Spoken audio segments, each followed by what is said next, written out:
Hi, this is Rob Sheen with the Source Conference, and I'm here with Andrea Limbago, and she's the Chief Social Scientist from Virtru, and she's going to be doing a talk next week at Source Boston, and the talk is Getting into the Privacy Game, How an American Alternative can Counter the Rise of Digital Authoritarianism. So a little bit of a mouthful. So Andrea, welcome to the show, and can you tell us a little bit about your talk? Yeah, definitely. And thanks for having me. I'm excited to be giving this talk in Boston next week. So it's basically, the impetus was seeing the spread of digital authoritarianism, which is basically a multifaceted approach for information control by governments. And we can get into those different facets, and I will in the talk. And it continues to spread. If you look, Freedom House has a Freedom of the Net Index that every year tracks internet freedoms, and it's been on decline over the last 8 years across the globe. And it's one of those things that has been slowly on the rise, and we're really getting to an inflection point where it's starting to spread faster and faster. And a challenge is that there hasn't really been a democratic alternative taking leadership across the globe right now to counter it. And so that's why I believe that the US needs to step up globally in this area, and especially as it pertains to privacy, to help counter the digital authoritarianism, because while a lot of it may be linked closer to security and privacy have some areas that overlap significantly. And if us in the US, if we can push forth a coherent and comprehensive privacy law that supports both innovation and security and supports our democratic values, I think that can go a long way towards creating a counterweight to the digital authoritarianism that continues to spread. Got it. So, when you think of digital authoritarianism, I think first thought a lot of people would think of is China. Absolutely. With the Great Firewall and all that stuff. But what are some examples of maybe some other countries that we might not think about that are kind of going in that direction? Yeah, no, that's a great question. And it's so funny when you hear, every year we hear that, threat assessments and so forth, and we hear, the big four of being North Korea, Iran, China, and Russia. And that kind of seems to be where most of the areas and the interest tends to focus, which has left this whole other area of growth that has basically gone off the radar. And so a couple that are really interesting, slash concerning right now. Vietnam passed a cybersecurity law this year that mimicked very much so a lot of the Chinese policies as far as requiring data access control when the government wants it, data storage, locals within the area. Some aspects of censorship can go along with it as well. And so it looks very, very similar to a lot of policies that China has been doing for several years. And then a recent law that's going through the system right now in Thailand is even stronger than the Vietnamese law. And so a lot of these laws really focus on having government access to that data when they want it. And so the interesting thing, though, is it's always under the auspices of national security and for national security purposes, when in reality, a lot of it is for the government to maintain better control of the narrative, better control of information within their borders. And so an important point on all of that is, why it matters to those of us that may not be living in these countries. One is because it's spreading, but then also for any of our companies that are doing business in those areas, they're going to increasingly be asked to turn over either their IP or store their data in those countries, which may risk either the exposure of personally identifiable information or various kinds of IP theft. And so there are for sure business components to it, in addition to the detrimental effects it has on democracy and human rights. Right. So in the U.S., we've definitely seen a shift, at least over the last 10 years, kind of away from privacy and more towards surveillance in a lot of ways. So Absolutely.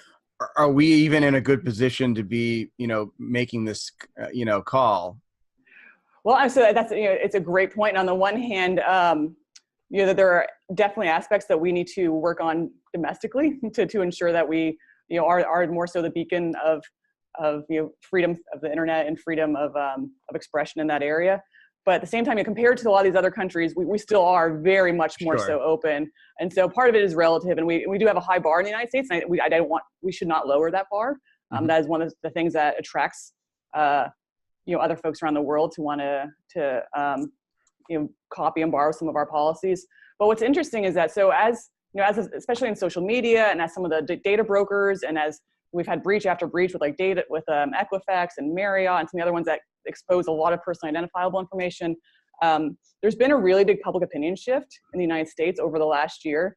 so that's what 2018 was actually a really interesting point where for so long, every year was like the year of the breach. And so if you look at for those in security, at least as far back as 2014, we saw major headlines. 2014 is the year of the breach. 2015, every year. Last year was the year of privacy for a lot of them. And so, which both signals that it's gone mainstream, but then also signals that there's just a growing awareness within our community and across the greater populace for wanting more privacy. And so, over a 3-month period last year, there was a significant shift across both political parties in favor of some kind of regulation. Because they don't believe the government or social media companies or really data holders in general are doing enough to protect our data. Got it. Yeah, that was my other question was, given the extremely partisan nature of our current makeup of Congress, are we even going to be able to have a chance to pass anything reasonable like this? Yeah, and it's a good question. So on the one side, it's going to be hard. So I don't want to minimize that at all. But on the other hand, if we're not pushing for something aspirational, there's no way we're even going to move. We're not going to make any progress at all. So I do think we need to aspire towards something that is, to a framework that basically is something that other countries will also seek to identify with and copy. And so we need to push through a lot of the partisanship. And there have been bipartisan bills pushed forth. And so that's the other interesting thing is that following the shift in public opinion, both the Congress and the Senate are starting to at least introduce different bills along the lines. They're mainly piecemeal at this point, but we're starting to see some progress within the Congress for this. And that's why we're starting to see, hearing after hearing after hearing of either major tech companies or major corporations and talking about how they're protecting their data.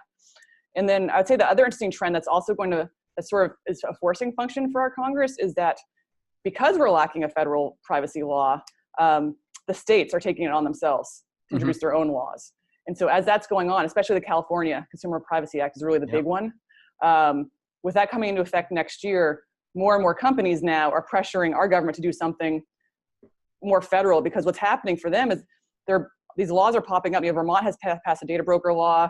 Washington, D.C. has introduced a data privacy law. There's so many different laws. At one point, I saw one hearing where they said there was over 90 different privacy proposals in the state capitals right now. Wow. So it's over one per state or per entity, because that includes Puerto Rico, Guam, DC, Virgin Islands. And so that's becoming an increasingly complex business environment. And so once you start getting some of the business interests in play in this, that's also going to push Congress a bit more. But what they're pushing for very often is more preemption. They actually want to make something federal that's lower than the California law. And by I'm grouping together a big group of interests, and so it's not uniform across the board, but there is the concern that a federal law would be actually weaker than the California law. Right. Yeah, that's not unusual either. No, it is not. In fact, that's actually more typical than anything. No, yeah, I mean, it really is. And so that's where we're starting to see more of the battle, that why there might be some more impetus now to move faster on a federal law with California coming into effect in 2020.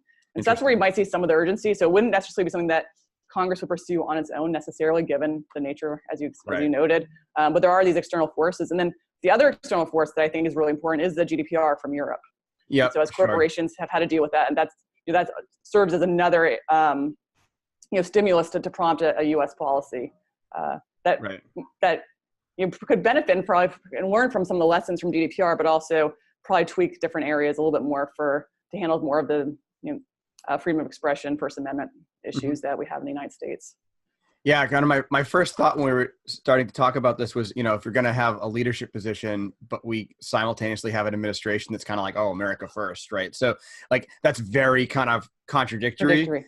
But if we're kind of getting there by having business drivers forcing it because it's going to cost them more money to have this complex, that actually might work. So no, that's exactly. Yeah, I mean, at the end of the day, money talks, right? I mean, that's the. So it's the sad reality of it right now. It's not going to be for fundamental human rights reasons. It's going to be because for business imperatives that's what's going to be a driving force. And so, and we're seeing that though. I mean, that's where we're having that's going on, and the states are feeling the pressure from their own people. And so that's where the constituents count a lot. And for people who actually are interested in this and want to know how they can get involved, there are a lot of different laws that are out there. There are a lot of advocacy groups that are out there. And I would argue, especially some from the business community, and that's one of the sort of the false beliefs about a privacy framework is that it's going to inherently limit business and limit innovation. And so there doesn't have to be that trade-off. And that's where we need, those of us in the security and the tech communities to actually have a say in how this privacy legislation gets drafted. We can't leave it all up to the policymakers. And so while it might be easier to step away from it and try and avoid the politics of it, this has a huge impact for those of us in our community. And so we need to have a voice in it to make sure that when they talk about, almost all these privacy legislations are starting to pop up across the country, and then in GDPR talk about reasonable and appropriate measures for security that are taken to protect the data. Well, what are those reasonable and appropriate measures? What are some of those best practices? If they're not hearing that from us, they may very well not. They very well could do something that's counterproductive to actual security and privacy. Right. So we need to have our voices heard as well in the drafting of that legislation. Right. I mean, it's just like when companies that manufacture things try to make it illegal to tinker with those things and repair them, and that's just as silly, and that's ends up what's happened when we don't get a say in it. So exactly. No, that's exactly right. So, all right, cool. I could talk about this stuff all day. I love this stuff. So, good. So it'll be great having you at the conference. I'm looking forward to continuing the conversation. For those that want to continue the conversation on these topics, Andrea's going to be there for most of the conference, and I'll be there the entire time too. So that's Source Boston next week, May 1st through 3rd. And we'll see you there. Yeah, thanks so much. Looking forward to it. Thanks, Andrea.